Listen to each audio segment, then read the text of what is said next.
नमस्कार मित्रों, आज हम लोग गांधी जी की चर्चा को फिर से आगे बढ़ाएंगे। जैसा कि पिछले क्लास में हम लोगों ने देखा है कि हम लोगों ने गांधी जी के जन्म, उनकी शिक्षा प्राप्ति और दक्षिण अफ्रीका में उनके द्वारा किया गया संघर्ष और तदुपरांत भारत आगमन और भारत आने के बाद उनका चंपारण, अहमदा मिल आंदोलन और खेड़ा सत्याग्रह हम लोग देख चुके हैं। उसके बाद में हम लोग रॉलेट एक्ट सत्याग्रह की तरफ बढ़े थे और उसमें जलियांवाला बाग कांड को हम लोग दिखा चुके थे। और जलियांवाला बाग कांड में माइकल ओ डायर, जिसने कि वहां पर गोलियां चलवाई थी, उसके बारे में हम लोग चर्चा कर चुके थे। अब हम लोग उसके आगे की जर्नी करेंगे। आगे हम लोग देखते हैं कि गांधीयन फेज में और क्या क्या हुआ। तो उसके आगे हम लोग जब देखते हैं तो हम देखते हैं कि जलियांवाला बाग कांड की कल घटना हो गई थी। मैंने बताया था कि उसमें एक सिंगल द्वार था। जनरल ओडायर, माइकल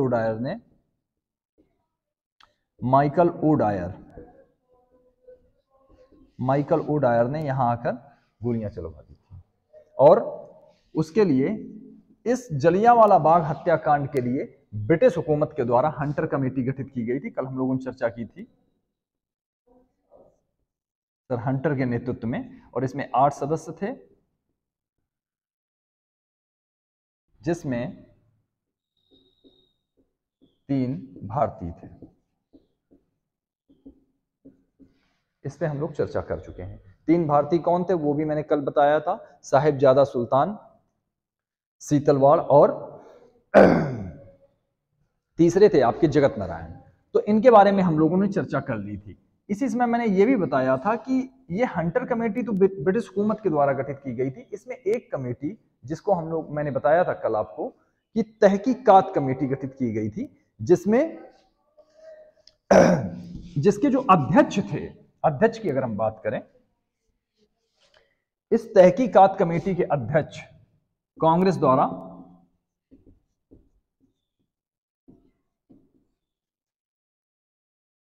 तहकीकात कमेटी गठित की गई थी। इसके जो अध्यक्ष थे वो थे मदन मोहन मालवीय। मदन मोहन मालवीय मदन मोहन मालवीय इसके अध्यक्ष थे। इसके अलावा इसमें अन्य सदस्य भी शामिल थे, जिनमें आपके गांधी जी, CR दास, मोतीलाल नेहरू,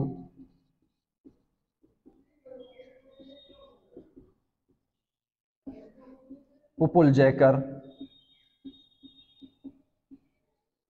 ये अन्य सदस्य थे जो इस तहकीकात कमेटी में शामिल थे, परंतु इसके अध्यक्ष थे मदन मोहन मालवीय। इस कमेटी ने, जैसा कि हम जानते हैं, जो हंटर कमेटी थी, हंटर कमेटी, इसने ये बताया था कि इस जलियांवाला बाग हत्याकांड में 379 लोग मारे गए थे और 1200 लोग घायल हुए थे।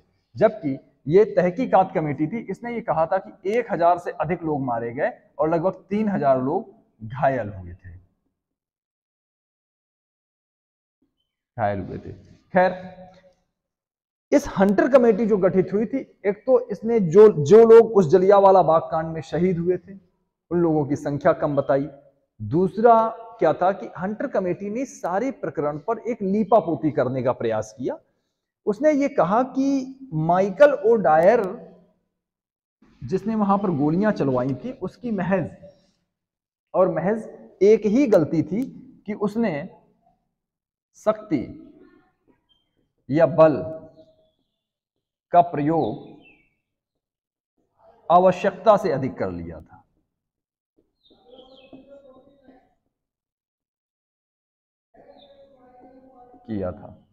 इतना कह के लीपापोती कर दी गई इस प्रकरण में और जनरल ओ डायर को इस हत्याकांड के लिए एक तरीके से मुक्त कर दिया गया। और इतना ही नहीं, जब ये जो डायर था, माइकल ओ डायर, ये जब ब्रिटेन गया तो ब्रिटेन में वहां की लॉर्ड सभा के द्वारा इसको ब्रिटिश साम्राज्य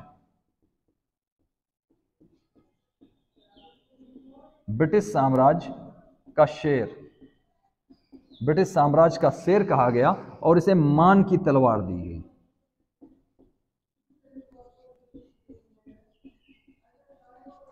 और इसे यहां पर मान की तलवार दी गई और वहां जो ब्रिटिश अखबार थे या ब्रिटिश न्यूज़पेपर्स थे, उसमें इसे ब्रिटिश साम्राज्य का संरक्षक करार दिया गया। खैर, फाइनली सत्याकांड के बाद जब माइकल ओडायर लंदन में होता है तो 1940 में भारत पंजाब से एक वीर सपूत पहुंचता है लंदन, जिनका नाम होता है ऊधम सिंह। ऊधम सिंह, और इन ऊधम सिंह ने 1940 में ही डायर की गोली मारकर हत्या कर दी।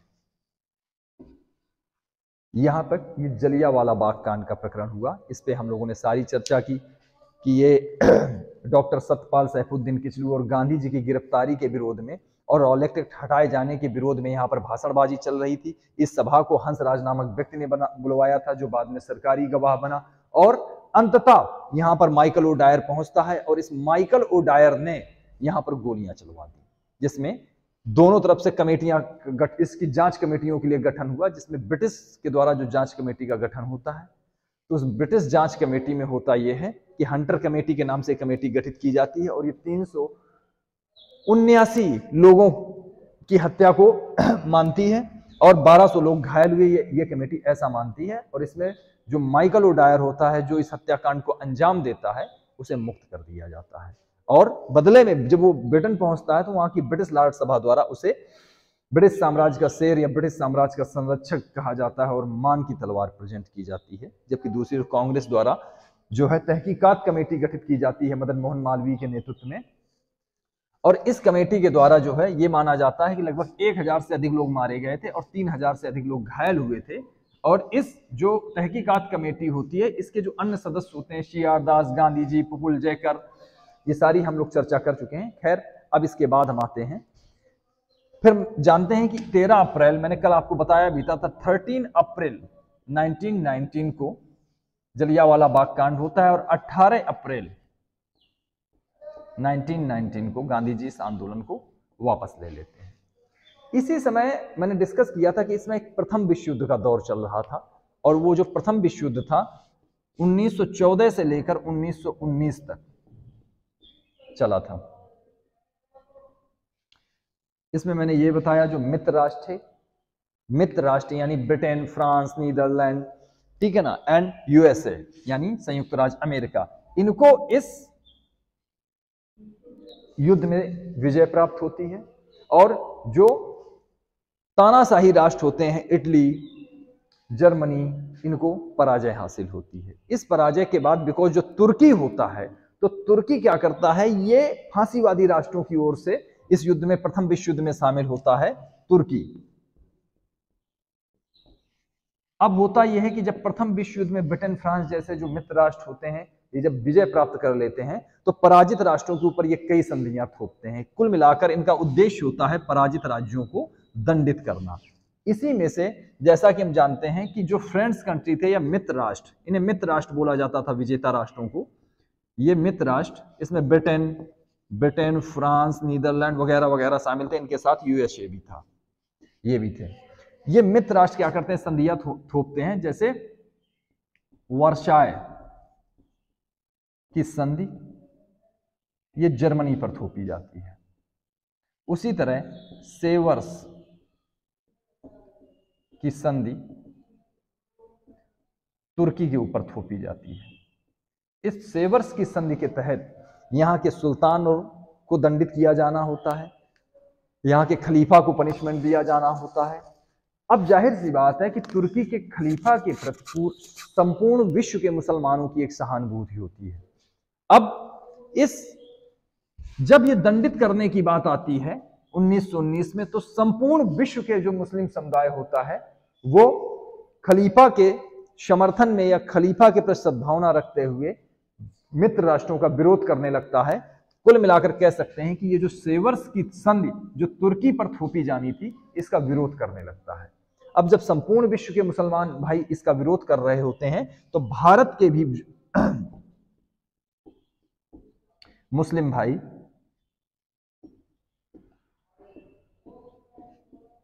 भाई इस संधि के विरोध में होते हैं और वो खलीफा की सत्ता को बरकरार रखना चाहते हैं। कहां? तुर्की में।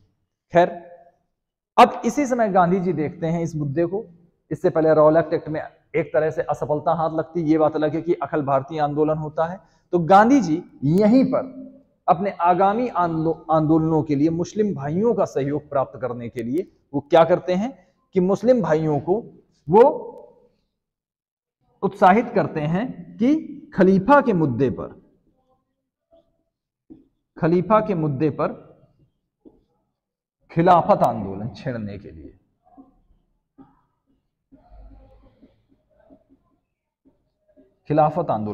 के लिए वो तैयार करते हैं, और इसी के साथ ही खिलाफत आंदोलन की शुरुआत होती है। अब इसके आगे हम लोग चर्चा करते हैं। ये सारी सिनेरियो मैंने एक बता दिया, जो हमारा खिलाफत आंदोलन था वो कैसे विश्व स्तर पे होने वाली घटनाओं से प्रेरित था कि एक प्रथम विश्व युद्ध के विजेता राष्ट्र जो थे वो तुर्की के ऊपर शेवर्स की संधि को थोपना चाहते थे और वहां पे खलीफा की सत्ता को समाप्त करना चाहते थे। तो इस खलीफा को सत्ता को समाप्त करने के विरुद्ध संपूर्ण विश्व के मुसलमान एकजुट हुए और सभी संपूर्ण विश्व के मुस्लिम भाइयों के एकजुट होने पर अपने भारत के जो मुस्लिम भाई लोग थे उन्होंने भी इस शेवर्स की संधि का विरोध किया और खलीफा की सत्ता को बनाए रखना चाहते थे।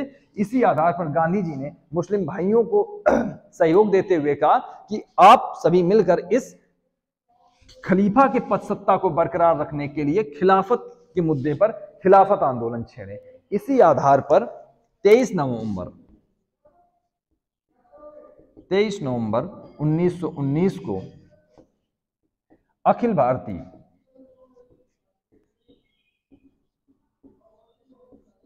खिलाफत कमेटी का गठन होता है और इसका जो अध्यक्ष है इस कमेटी का वो गांधी जी को बनाया जाता है। गांधी जी, तो यहां पर अखिल भारतीय खिलाफत कमेटी का गठन होता है और इसके अध्यक्ष गांधी जी बनाए जाते हैं और इसी के साथ खिलाफत आंदोलन की शुरुआत होती है। इस आंदोलन में कई अन्य नेता भी शामिल होते हैं जिसमें मोहम्मद अली, शौकत अली, हाकिम अजमल खान,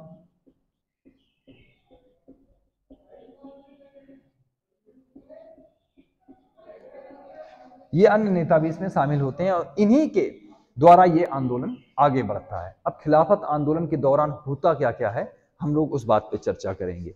जब ये खिलाफत आंदोलन चल रहा होता है तो ब्रिटिश हुकूमत से इस मुद्दे पर वार्ता करने के लिए गांधी जी डॉक्टर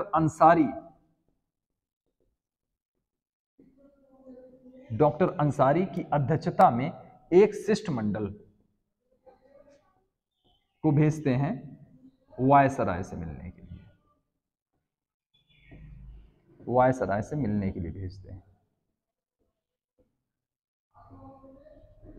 मिलने हेतु भेजते हैं, परंतु इसे विशेष सफलता नहीं मिलती है। इसके बाद गांधी जी के परामर्श पर ही एक शिष्टमंडल मोहम्मद अली व शौकत अली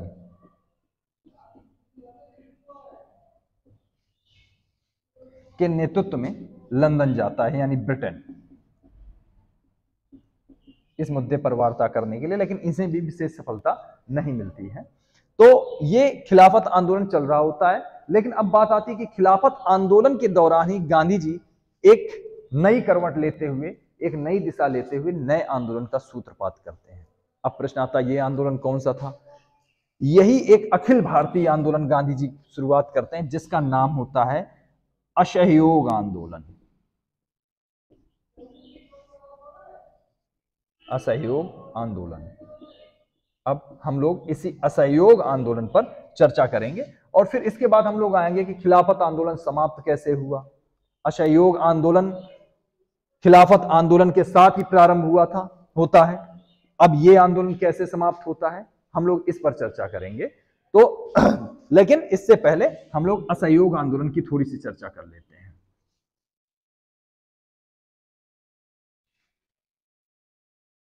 जैसा कि मैं बता चुका हूं कि इस समय खिलाफत आंदोलन चल रहा होता है। खिलाफत आंदोलन, खिलाफत आंदोलन चल रहा होता है। और इसी समय गांधी जी 1920 का कलकत्ता का स्पेशल या विशेष कलकत्ता कांग्रेस अधिवेशन होता है, कांग्रेस अधिवेशन होता है। इसी अधिवेशन में 1920 में गांधी जी असहयोग आंदोलन का प्रस्ताव लेकर आते हैं।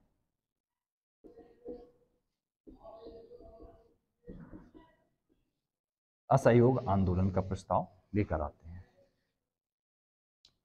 अब जब गांधी जी प्रस्ताव लाते हैं तो इस पर कई मुद्दे पर डिस्कशन होता है और कई अन्य कांग्रेसी नेता जो होते हैं वो इस आंदोलन की रूपरेखा को, इस आंदोलन के संदर्भ में, इस आंदोलन को प्रारंभ करने के संदर्भ में वो लोग तैयार नहीं होते हैं। अब तैयार क्यों नहीं होते हैं? क्योंकि इसमें एक सीआर दास जैसे कांग्रेसी लीडर होते हैं, वो विधान परिषद के बहिष्कार के लिए तैयार नहीं होते हैं। दूसरी तरफ कुछ अन्य नेता होते हैं जैसे मदन मोहन मालवीय, मोहम्मद अली जिन्ना, ये स्वराज की कुछ स्पष्ट व्याख्या चाहते हैं। अब बात आती है कि असहयोग आंदोलन जो था आपका, इसके लिए किन किन मुद्दों को गांधी जी आधार बनाते हैं? तो इनके लिए एक तो बनाते हैं स्वराज, स्वराज, स्वराज की प्राप्ति। इसमें इनका जो दूसरा होता है, दूसरा जो मुद्दा होता है खिलाफत, ज्यादती, और तीसरा होता है पंजाब गलती, पंजाब गलती। तो यहां तो आते हैं हम लोग कल। अब इस पे असहयोग आंदोलन की हम लोगों ने शुरुआत करवा दी है। असहयोग आंदोलन पर डिटेल से चर्चा अब हम लोग अगले नेक्स्ट सेक्शन में करेंगे। छोटे छोटे सेगमेंट हम लोग चलेंगे और फाइनली 1942 भारत छोड़ो आंदोलन तक आपको पहुंचाऊंगा। So thank you very much.